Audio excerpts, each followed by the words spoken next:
now that I think they are moving towards full-fledged membership, this is going to fill this kind of deterrence gap that we had in the region, and also bring some real serious capabilities to the NATO pot, the collective pot, starting with Finland, which has some pretty serious land forces.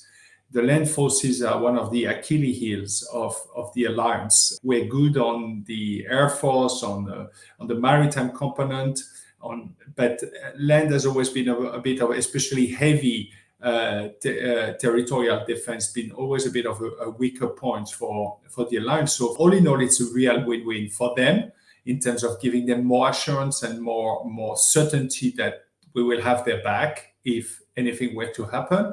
And for NATO, that will have basically no question mark or gap in our planning and deterrence posture in the region. And what sort of reaction could we expect from Russia?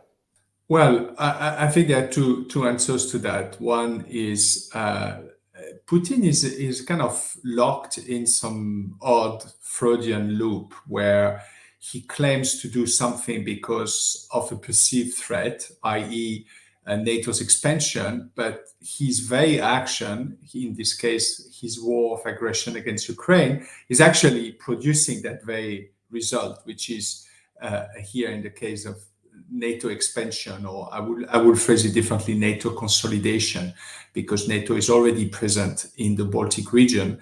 It's just these two countries were not full-fledged members.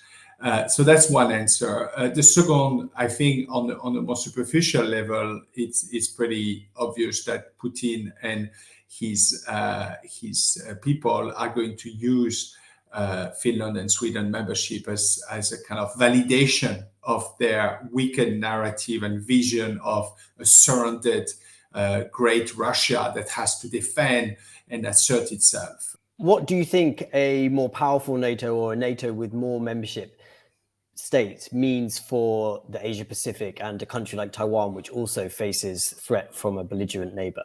And I think those Taiwan and kind of Indo-Pacific stability and security have increasingly been on the NATO agenda over the last few years. And I think NATO's language is as coming close as it gets to naming China as a threat, not as significant and as present as Russia, but still a meaningful one that has to be closely watched. So in that sense, I think Taiwan is looked upon from Brussels and from the NATO capitals as an important issue.